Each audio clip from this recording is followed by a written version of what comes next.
我是瓜皮儿。剃刀党第2季前景提要。2年间，剃刀党的生意越做越大，逐步把事业变得合法化。汤米盯上了更大的蛋糕，伦敦那边被2大势力掌握着，犹太人黑帮以及意大利黑手党。双方的老大阿尔菲与萨比尼常年混战，至今没有分出胜负。善用黑警的萨比尼略胜一筹，于是乎谢尔比兄弟大闹了萨比尼的俱乐部，等于告诉伦敦剃刀党来了。汤米后续遭到了萨比尼的报复，坎贝尔归来救下了他，决定让汤米在这多事之秋中担任国王的杀手，介入爱尔兰人内战。作为回报，丘吉尔要给剃刀党颁发进口许可证。变故很大，汤米先去见了阿尔菲，在经历了巧妙的口舌之战后，两人顺利谈下合作，联合对抗意大利人。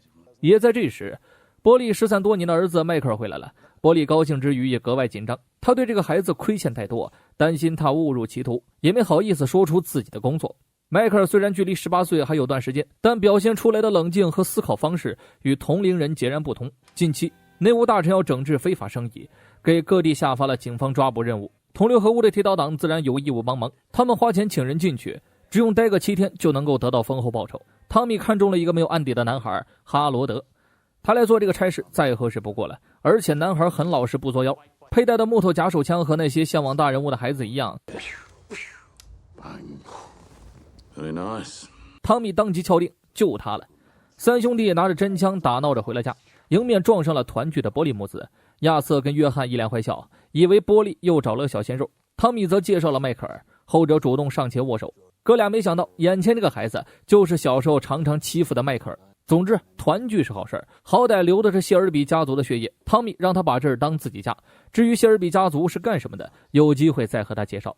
这边汤米要为伦敦势力招兵买马，曾经的战友凯奇是他第一人选。凯奇将带领100名手下前往卡姆登镇，以阿尔菲手下工人的名义驻扎伦敦。这天迈克尔找上了汤米，他想给另一个妈妈打个电话，说自己要留在伯明翰一段时间。汤米不赞同这个想法，迈克尔未满18岁，不应该自主决定去留，况且留在剃刀党不一定是好事。但人小鬼大的迈克尔早就猜出了他们是黑帮了，他就想把村子里的许愿池炸了，就为了见证那散落满地的碎块。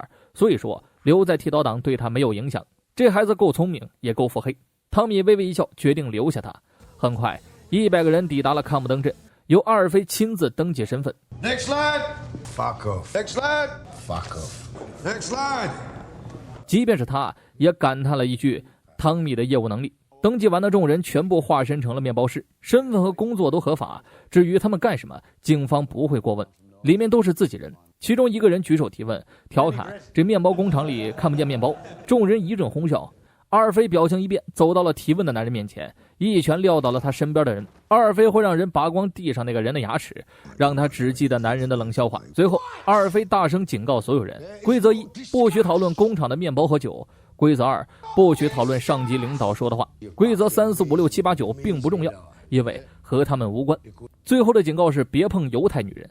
说完他把发言权还给了汤米。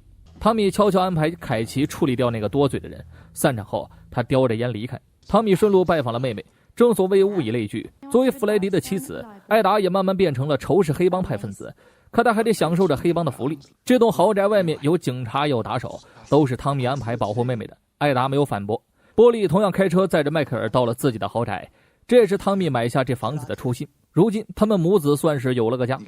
酒馆里亚瑟刚刚提完神，正感觉世界都是自己的，一个女人闯了进来，用枪对准了亚瑟。之前亚瑟发病失手打死的男孩正是他的儿子。亚瑟没有逃避，还建议他一枪爆头，否则死得太痛苦。然而女人根本没有这个勇气，开的唯一一枪还是手抖打偏了。女人慌了，但恐惧很快就被仇恨冲散了。离开前他告诉亚瑟，总有一天你们会受到制裁。亚瑟心里很不是滋味，剃刀党的进出口生意越赚越多，这都归功于丘吉尔颁发的许可证。汤米的野心之大让查理都感觉到了一丝陌生。爱尔兰内战的事件愈演愈烈，那些反和平条约的爱尔兰人猖狂至极，自相残杀的程度让警长颤栗。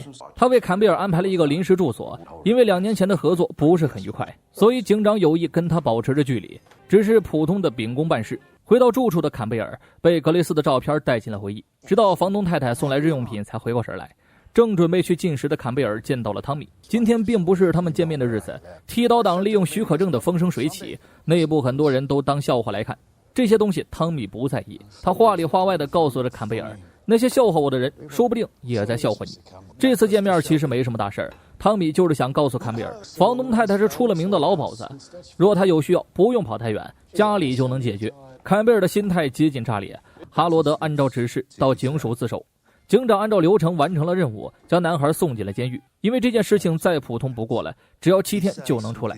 距离萨比尼派人刺杀汤米的事儿也过去了一段时间了，可手下迟迟没有进展，现在的剃刀党太谨慎了，无法接近。他还听说剃刀党安排了一个人进了监狱，萨比尼问起康姆登镇的情况，手下基本上一问三不知，会尽力调查。这种答复不是萨比尼想听到的，他掐住了对方的脖子，很气愤，该怎么做还用亲自和你说吗？杀了监狱那个孩子示威，然后找机会做掉汤米。萨比尼这才满意的坐下。回到住处，坎贝尔叫来了房东，扔了一笔钱让他脱衣服。见女人淡定照做，坎贝尔就知道汤米没骗自己。他让房东带个话告诉那些人，自己会笑到最后的。哈罗德在监狱里瑟瑟发抖，近1天都很难熬了。这时门外走进了2个大汉，不由分说把他暴打一顿。他们是萨比尼的手下，专门来清理剃刀党的。说着就要割开哈罗德的喉咙。男孩苦苦哀求，称自己根本算不上剃刀党的人，可对方还是下了杀手。哈罗德就这么死在了监狱里。剃刀党召开了紧急会议，波利还刻意支开了迈克尔。意大利人已经放了狠话，下一个死的就是汤米。如果剃刀党安排进监狱的人得不到安全保证，那他们就不可能再效力了。这是要解决的第一件事。汤米安排数名兄弟随便犯点事儿，他会让警方安排众人进监狱，到时候务必除掉那些杀手。受害者是个孩子，即便剃刀党是黑帮也很不舒服。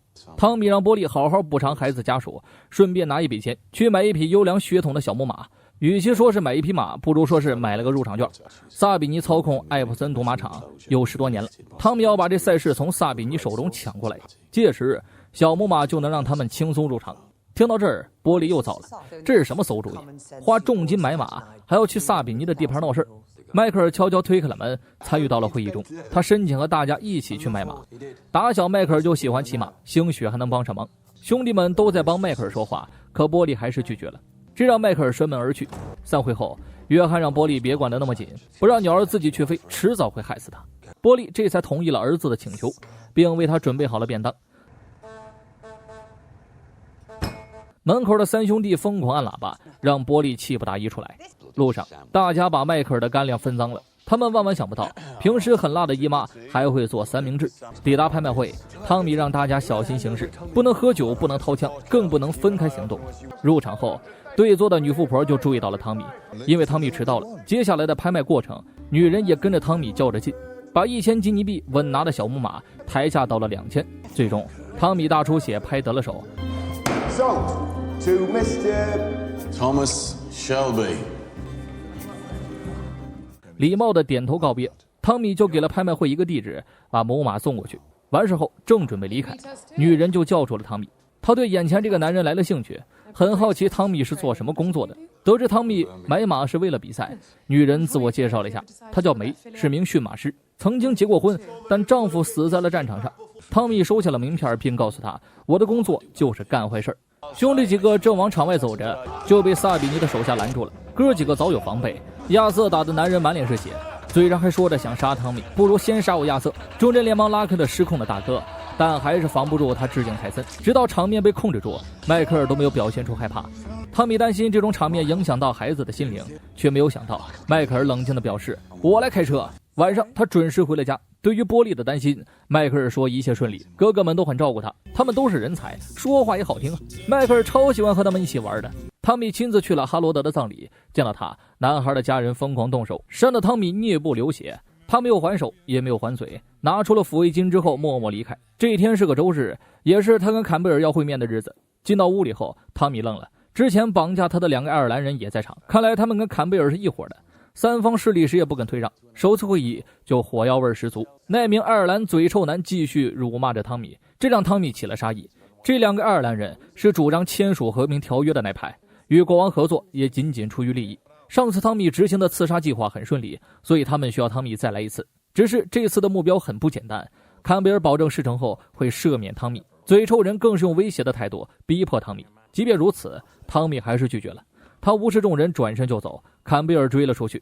走廊里，汤米告诉他，这俩爱尔兰人不是什么好东西，他们每周都会和反和平条约的人见面，若想合作，就先把这俩人干掉。坎贝尔思考片刻，答应了下来。汤米这才拿着档案离开。夜里，亚瑟带人抵达了伦敦，打点了警察之后，他们砸了萨比尼的场子，把这里的经理打得头破血流，面目全非，更是直接在麦克风前宣布俱乐部易主。次日一早，嘴臭男就死在了煤堆里。汤米按照约定翻看起了档案，他的刺杀目标是拉塞尔元帅，地位可想而知，这让汤米犯了难了。从当初他第一次被迫参与开始，就已经没有了回头路。政府和爱尔兰人的逼迫，一个帮派老大想让家族活着就必须服从。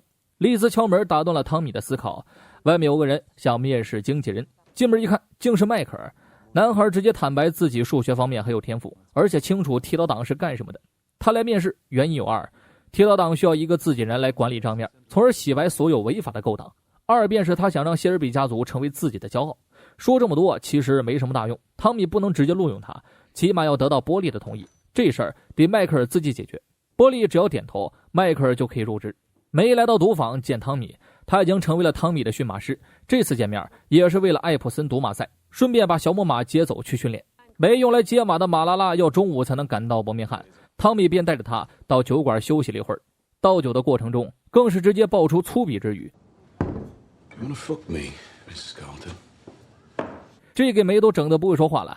他告诉汤米，我就是为了马来的，纯洁的目的。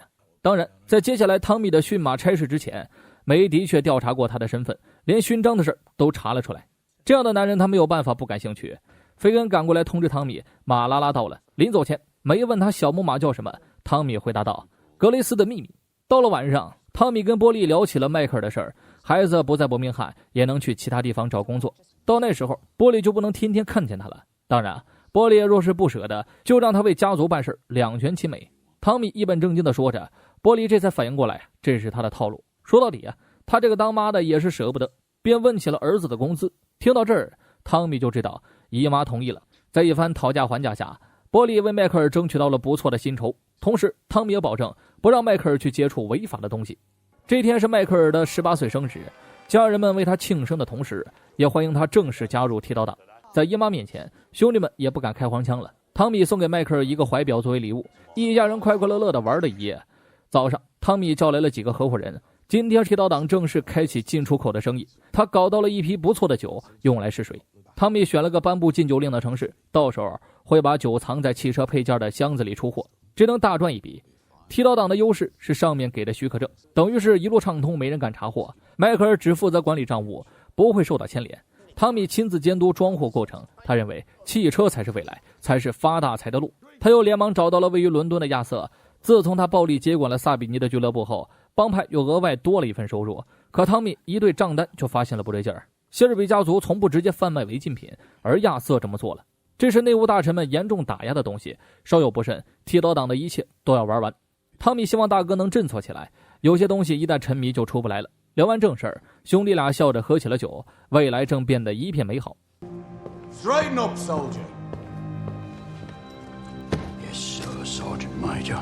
汤米一个人驾车来到了元帅的府邸，天还下着蒙蒙雨，但府邸门口依然重兵把守，仅仅停靠片刻，都会有警卫上前警告。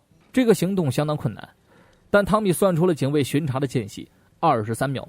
自打被迫接受了这个任务后，汤米的心就从未静下来过。他找到了妹妹艾达，开门的却是一个男孩。艾达说他是个租客，也是个同性恋。汤米这才放下敌意。这次来见艾达主要是为了签字。汤米担心刺杀任务会让自己牺牲，所以安排起了后事，让所有家人都成为受益者。倘若有一天他死了，家人们会得到一笔巨款，重新开始新的生活。面包厂来了一群客人，是萨比尼为首的意大利人，他们举着白旗来见阿尔菲，目的是谈判。作为两大混战多年的势力，萨比尼自认为和阿尔菲之间是有些情愫的，但剃刀党的到来打乱了这种平衡。阿尔菲也有什么说什么了。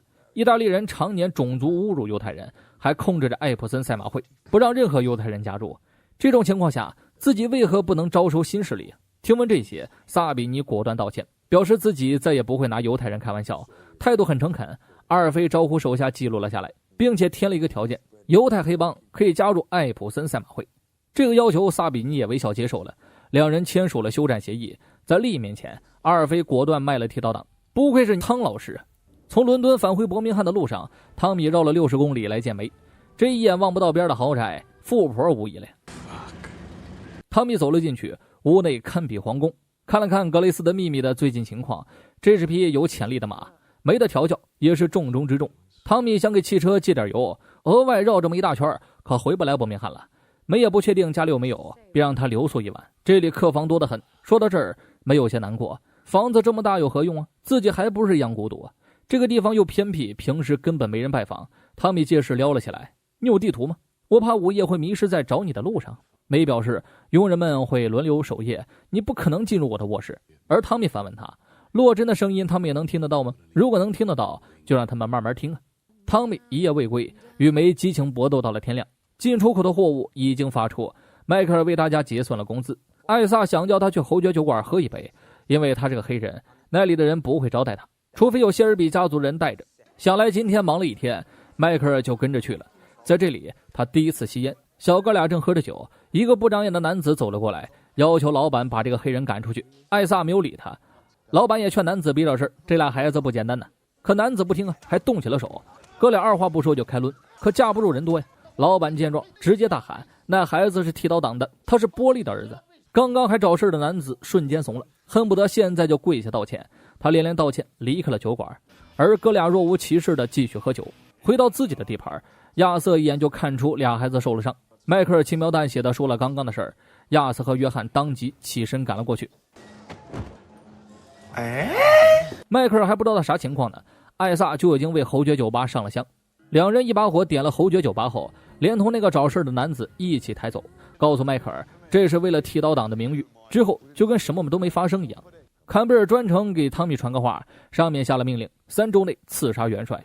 汤米提到府邸周边重兵把守，希望坎贝尔一方能出手解决，但坎贝尔拒绝了，政府无法提供任何帮助，会引起怀疑，一切只能由汤米一人解决。他能做到的就是保证事后汤米被赦免，这对汤米来说就是空头支票。